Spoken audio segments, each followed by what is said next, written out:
ఎక్కడి నుంచి అండి? కొండాపూర్. ఇన్స్టాగ్రామ్లో చూసి అయితే వచ్చారా? అవునండి.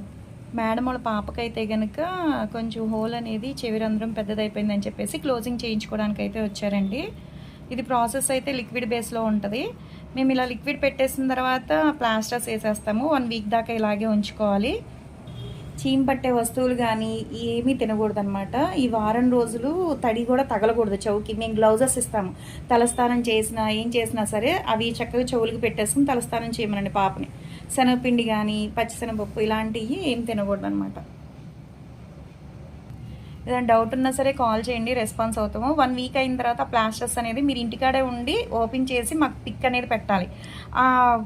వారం రోజుల తర్వాత ఈ ప్లాస్టర్స్ తీసేసిన తర్వాత 10 రోజుల దాకా అలాగే గాలికి వదిలేయాలన్నమాట. కానీ తడికి తగలకూడదు. ఓకేనా? మళ్ళీ తర్వాత 10 డేస్ అయిన తర్వాత ఒకసారి మాకు పిక్ అనేది తీసి పెట్టాలి. సెకండ్ సిట్టింగ్ పడుతుందా లేదా అని చెప్తాము. కానీ ఈ పాపకి అయితే కనుక ఒక సిట్టింగ్లోనే అయిపోతుంది. అది అంటే శరీర తత్వాన్ని బట్టి అనమాట. కొంతమందికి అయితే ఎక్కువ రోజులు పడుతుంది, కొంతమందికి తక్కువ రోజులు పడతాయి. కొంతమందికి అయితే కటింగ్ బాగా అయిపోతుంది, చెవు మొత్తం కటింగ్ అయిపోతుంది. వాళ్ళకి కొంచెం 2 సిట్టింగ్స్ కానీ 3 సిట్టింగ్స్ కానీ పడుతూ ఉంటాయి అనమాట. ఓకేనా? తర్వాత క్లోజ్ అయిపోయిన తర్వాత ఇదంతా ప్రాసెస్ 20-25 డేస్ 1 మంత్ అలా పడుతుంది అనమాట. తర్వాత గన్ షాట్ చేంజ్ చేసుకోవచ్చు.